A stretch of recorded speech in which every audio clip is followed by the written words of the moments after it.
Hey, everybody. Thanks so much for joining us today for our Little Italy podcast. I'm your host, Deborah Zara Kobylt, and joining us from just outside of Florence is Alexandra and Matteo. Let me make sure I get your name right.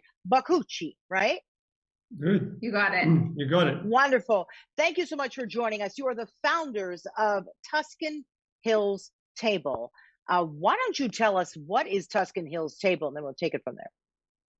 Okay, so Tuscan Hills Table is based off of Matteo's fourth generation family-run hotel and restaurant. We are basically up in the hills, up in the countryside, just south of Florence.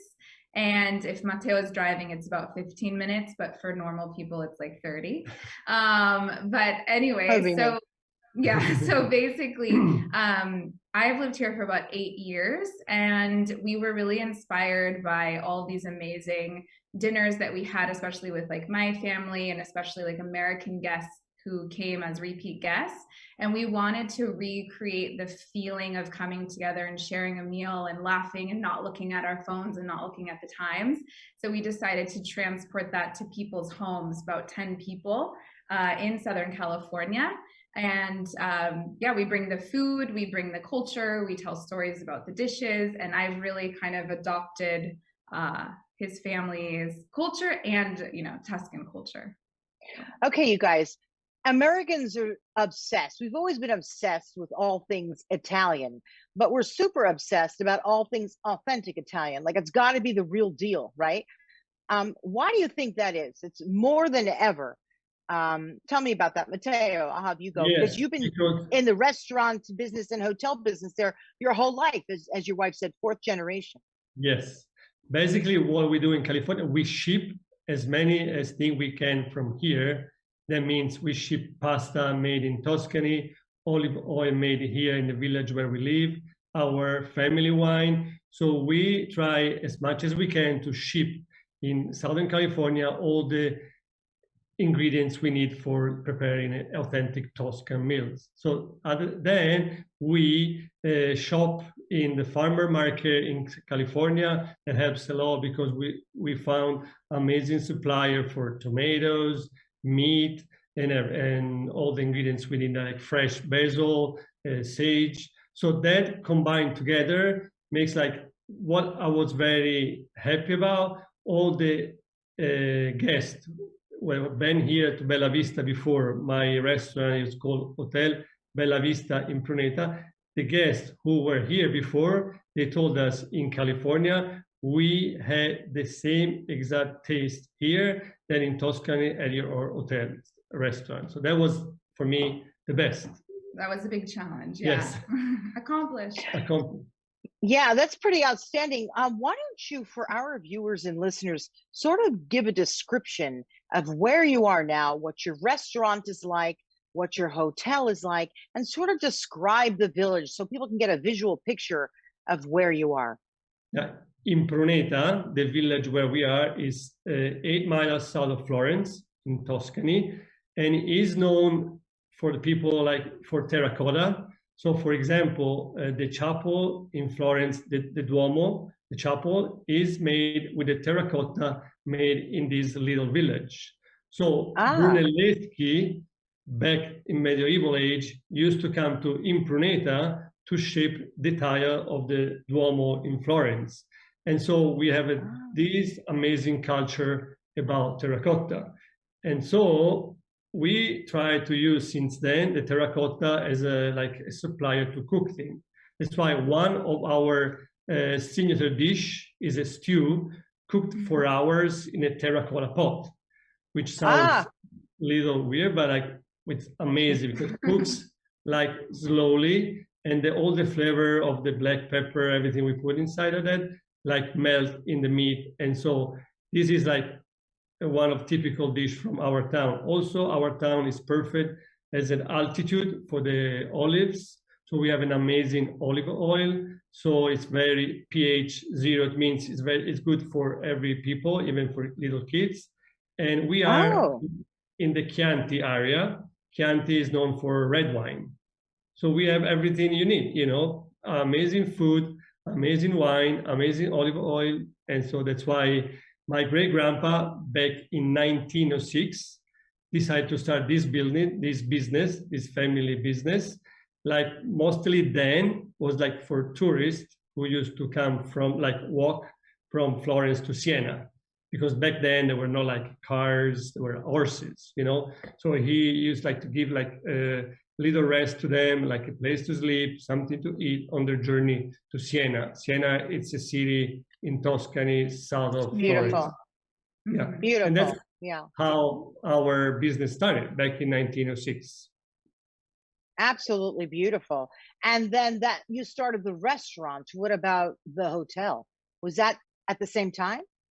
Yeah, kind of, because like people like driving their horses or walking from Florence to Siena, they needed it, other than food, also a place to rest, like a room, just even for a few hours. So my great-grandpa like say, okay, I go, we have rooms upstairs. Guys, go upstairs and make yourself at home and just rest for a while, and then you'll be ready to walk again or like use your horse again. So that's how our like welcoming story became, you know. And then like in the time we, from like little rooms, we were like bigger rooms, AC, Wi-Fi, and everything you need nowadays to have a like nice staying. You know? It's a blend of this kind of old style and then the modern comfort. So tell me in your words, Alexandra, how did you two meet? I believe it was sort of accidental, right? Tell me how that happened. Yeah, I've been working on trying to get this story as short as possible, so I will try my absolute best. But essentially, I ended up literally lost in the main piazza here, which is just right like where the hotel is, and who ended up being Matteo's parents actually helped me and my lost grandma find our hotel. It wasn't here, it was actually like an agriturismo down the road. And his parents are very kind. Obviously I didn't realize it was his parents back then, but they offered to drive us to our hotel. And even though they had no interest in it, but that is the authenticity, the hospitality.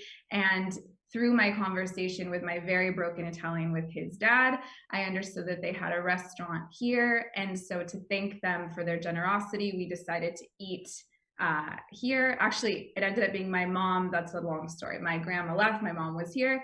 And that evening I met Matteo up at the restaurant on the terrace, on a beautiful summer night. And yeah, it was perfect. So. Right. And you're American, obviously. In fact, you're from Whittier. And how did you two end up getting together, though? I mean, from a chance meeting, right, at dinner, where his family was lucky enough, I guess, to meet 3 generations of yours, right? Your grandma, your mom, and you. That was kind of nice. How did you then all end up together and getting married? Like, how did this work out? We did distance for like 4 years. Yeah. So it was a lot of flying, like traveling, and like airport airport for 4 years. And then finally she decided to move here, and like that was like 2013. And then since then we are in the same like place mostly all the time, and the only thing, like we had the first Christmas together like last year after like 11 years. Yeah, because I promised to her dad, like she will never miss a Christmas in California. And then I'll be busy here with the hotel and restaurant business. I couldn't like stay in California. So Thanksgiving, yes, not Christmas.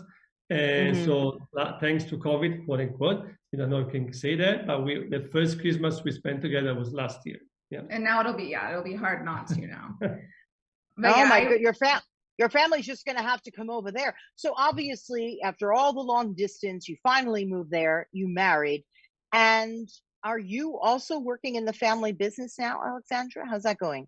Yeah, I'm kind of like, let's see, on the periphery, right? So they have like their day-to-day operations, and then I do a lot of kind of even like cooking and things on my own and organizing our business. And then I tend to come in for events and things like that. And then also for whenever they need me, and I do a lot of admin and things for them. So it's a good balance, right? I think it keeps our relationships flourishing, let's say, to keep a good balance with that. So as you're running your restaurant there, um, how do you go about deciding your menu, deciding the ingredients and what goes in there? Is it seasonal? I mean, tell people how you approach the food there that you serve your patrons. Yeah, like here everything is seasonal. So, for example, what in season the moment we tend to cook all these dishes. So, for example, like right now we have like zucchini blossom. So we do fried zucchini blossom because it's the season of zucchini blossom. Then we cook like we have all the vegetables in season right now. So we cook all the vegetables in season. Like we have these amazing bell peppers, like they're very like tender and very nice to cook. Then we do all the spice in the summer, like more like a sage is very like you can even fry because the sage in the summer is huge leaf, so you can fry even the sage leaf. And then so we follow the season or the seasonality of the ingredients. So our menu changes every like season. For example, we have a summer menu right now. Then eventually in the fall we'll have the fall menu. There are like some dishes you can always find there, like the stew I talked before, because the guests expect to find these dishes all year round. But other dishes are like very like seasonal. For example, in the winter we have the ribollita, which is like a veggie soup, and is like made with kale, and so something you find in the wintertime. In the summertime, the equivalent is like called panzanella, which kind of more like a bread salad with onions, fresh tomatoes, and so we follow the natural like seasonality of ingredients. You know, what I love so much, and so many people who watch our show are either from Italy or they've visited many times, but it's so nice when you go to a restaurant there and the people who are making the food and serving the food, they're part of your experience, right? And that's just the way it is. And here, not so much. But you've decided to start this business, right? To bring all of that into people's homes here in California. What gave you the idea to even do this in the first place? The idea was that because we have a Bellavista, like guests from the US coming like every year, twice a year, 3 times a year. And basically they choose to come here in low season because when we are more available, because in the high season we are normally packed.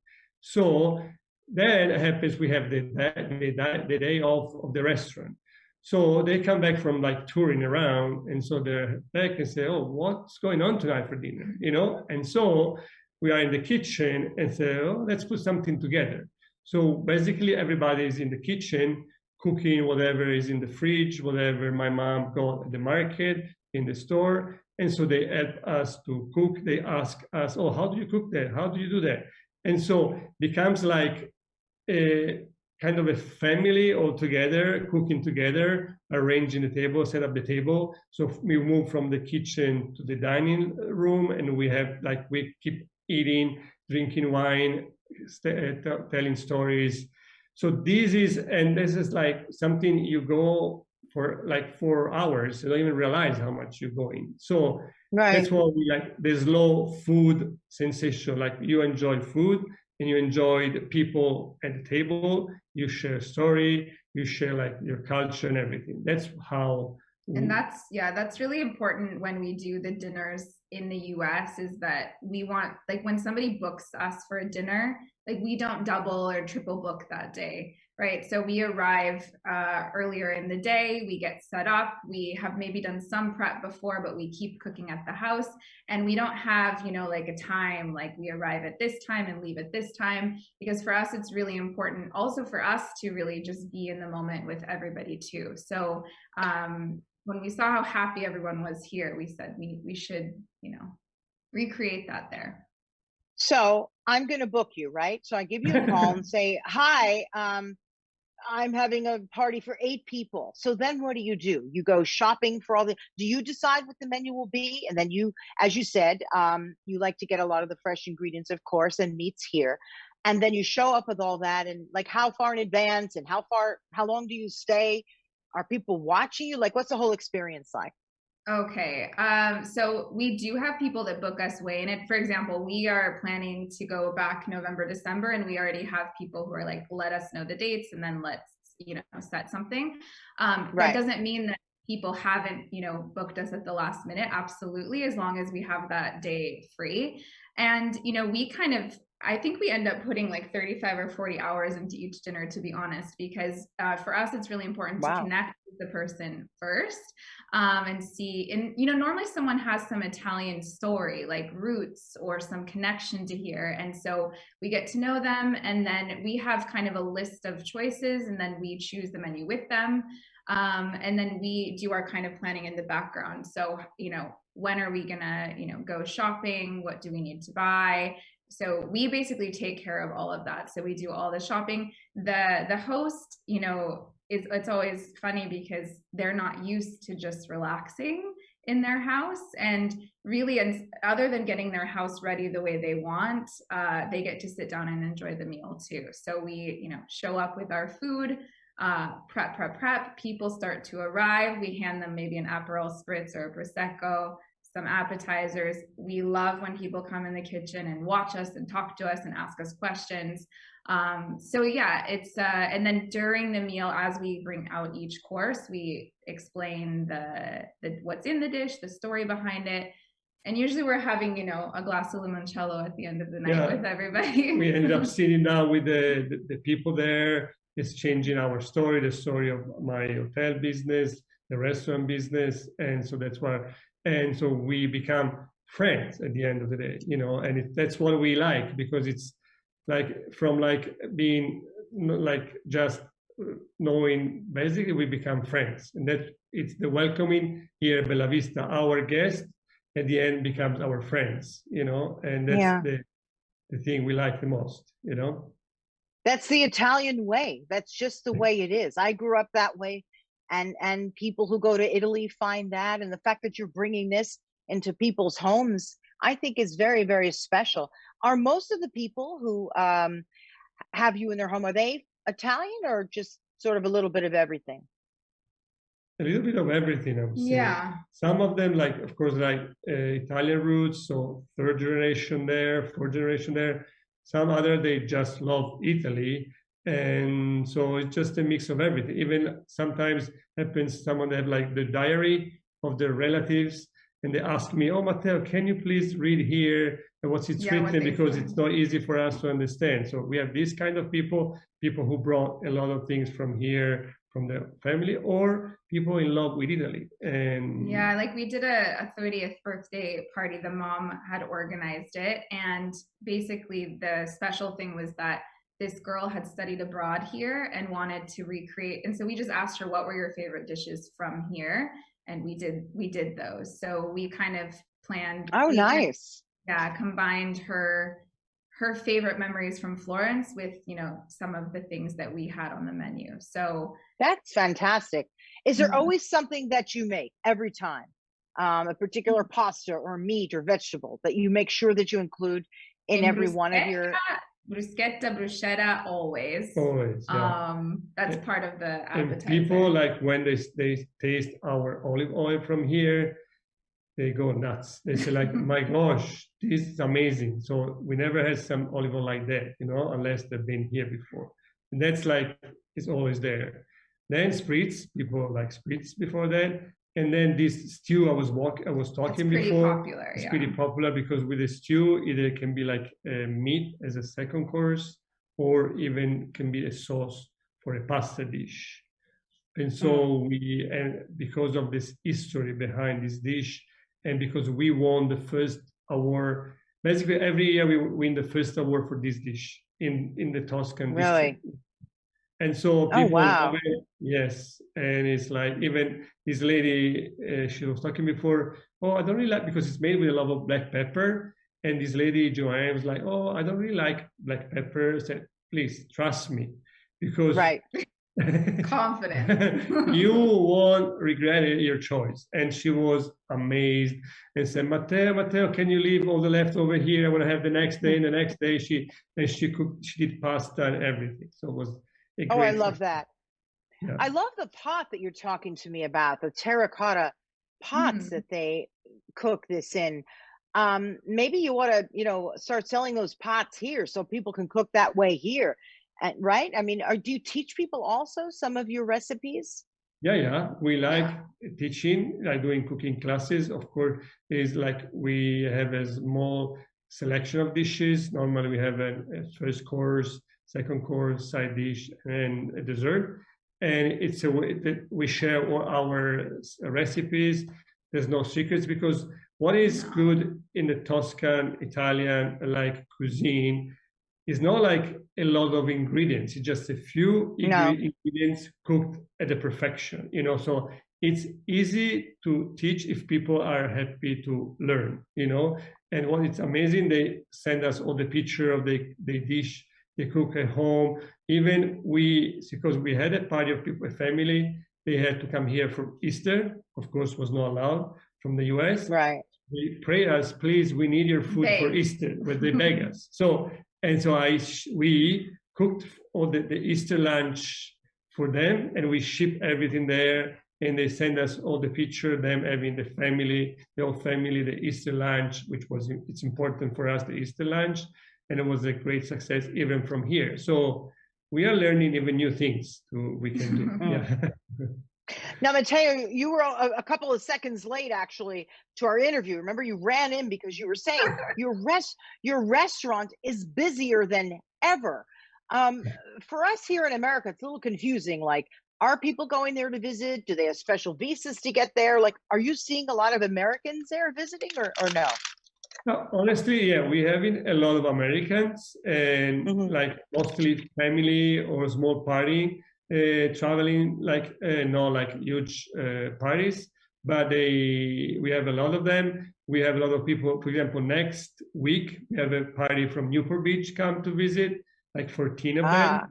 Yes, so we have in Europe they're asking this like green. Oh yeah, like the kind of COVID passport, but I mean it's not really. So, but most of the people who travel, they have the vaccine, so it's like they're like free to they feel more like relaxed, and so we have a lot of people from the US already coming. Yeah, absolutely wonderful. So you're going to be here for the holidays, right? And I know you do book up quite a bit. You're fairly reasonable too, because you bring the ingredients, you do all the shopping. By the way, do you clean up too, or not really? No, we clean up. Like you do? We normally try to clean up as much as we can. We coordinated with the owner of the house.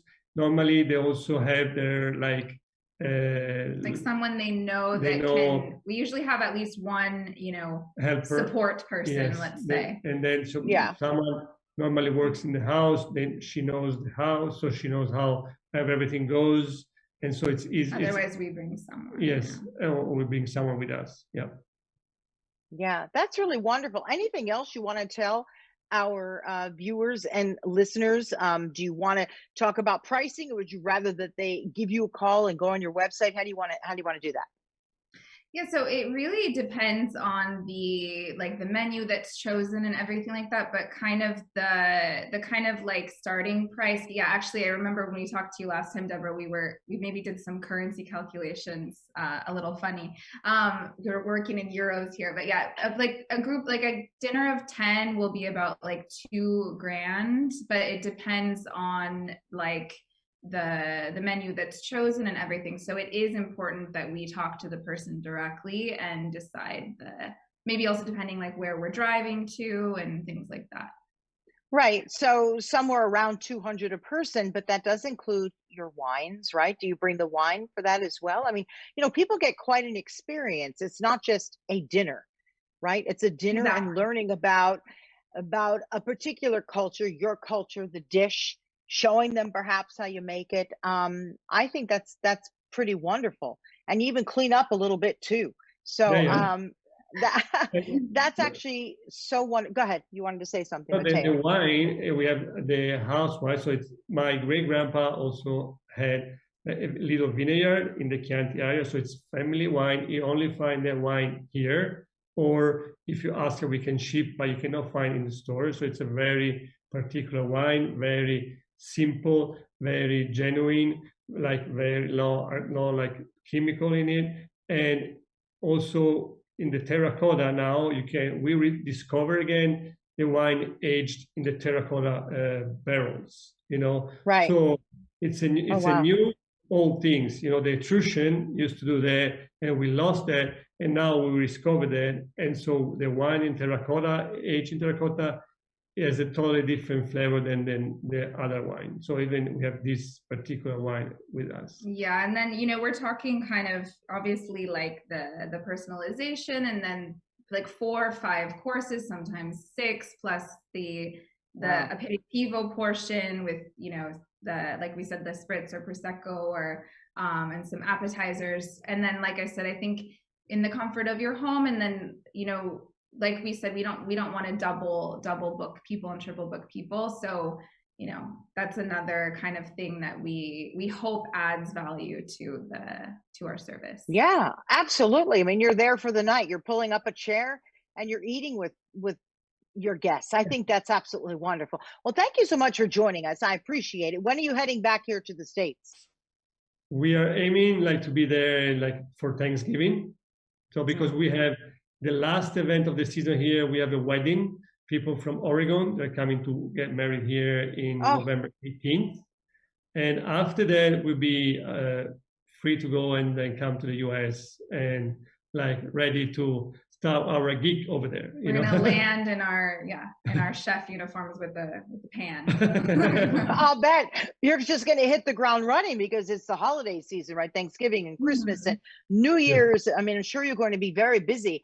And also for people who want to visit there and stay in your hotel, it's open year round, right? And the restaurant, correct? Yes, we are open all year round. Yeah, no vacation. Yeah. They can come whenever they want. They book with us and they were welcome here, and they can have fun touring around and having a place to stay and eat authentic. I think that's absolutely wonderful. Okay, wonderful. You froze for a second. There, you're back. Why don't you tell us your website before we let you go? Okay, so it is www.tuscanhillstable.com. Right, and you're also on social media, right? On Instagram, you've got a great presence too. So, I'm going to tell everybody, also go on your Instagram, right? Because you've got your dishes there. You've got photos of the hotel, your restaurant there as well. In addition, to all the work and beautiful work that you do here when you come into people's homes and cook and teach and all that. So I think it was such a delight to talk to the two of you. Now, if I don't get to Italy before you come here, I sincerely hope that we get together when you're here, and maybe we could put something together as well. We'd love to hire you to come into our home to do something like that as well. Yeah. That'd be wonderful. For your kindness and for your enthusiasm. Yes, we appreciate it. Yeah. Well, absolutely. We must meet each other. And also we need to take you down to our Little Italy in Los Angeles as well, so you can meet some of the folks there too. That'd be a lot of fun. So thank you both for being here so much.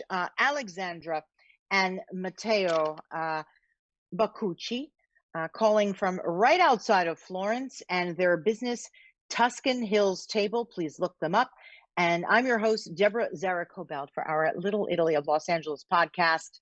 Go on our social media pages. We've got lots of stuff that's also going to be coming up down in our Little Italy district. So thanks so much for joining us, everybody. Find us on all podcast platforms. We'll see you next time. Bye-bye.